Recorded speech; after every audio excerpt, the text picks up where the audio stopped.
Welcome to పూరా local.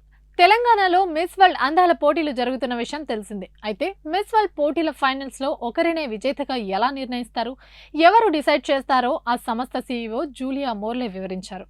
అందాల పోటీల్లోకి అర్హతలు, పోటీలు ఎలా ఉంటాయి అన్న వివరాలతో పాటు తాజాగా మిస్ ఇంగ్లాండ్ చేసిన తీవ్ర ఆరోపణలపై ఆవిడ స్పందించారు. మిస్ వరల్డ్ పోటీలను లండన్ కి చెందిన మిస్ వరల్డ్ సంస్థ ఈ పోటీలు నిర్వహిస్తుంది. 1951 నుంచి ఈ పోటీలు జరుగుతున్నాయి. ప్రస్తుతం 85 ఏళ్ల జూలియా మోర్లే ఈ సంస్థ నిర్వాహకురాలు. ప్రపంచంలోని 7 ఖండాలను Africa, Americas and Caribbean, Asia and Oceania, Europe అనే 4 కేటగిరీలుగా మిస్ వరల్డ్ సంస్థ విభజించుకుంది.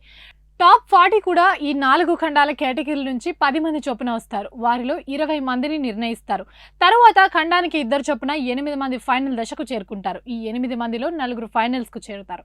ఆ ఫైనల్స్ లో ఒకరు మిస్ వరల్డ్ అవుతారు. మిగతా వారు ఆయా ఖండాల వారి విజేతలుగా మొదటి, రెండో, మూడో రన్నర్ అప్ గా ఉంటారు. కేవలం అందం, శారీరక కొలతలు మాత్రమే కాకుండా అనేక పోటీలు ఉంటాయి. స్పోర్ట్స్ ఛాలెంజ్ పేరుతో ముందుగా పోటీలు నిర్వహిస్తారు.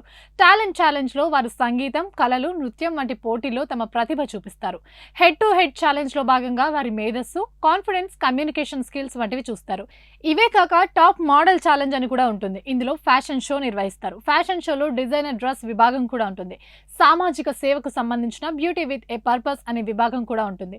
మల్టీమీడియం విభాగం కూడా ఒకటి చేర్చారు. అందులో సోషల్ మీడియాలో వారిచ్చే సందేశాలు వంటి వాటిని పరిశీలిస్తారు. ఈ దశలన్నీ దాటిన వారు మిస్ వరల్డ్ ఫైనల్స్ లోకి వెళ్తారు. వారిలో నుండి ఒకరిని విజేతగా నిర్ణయిస్తారని ఆమె తెలిపారు.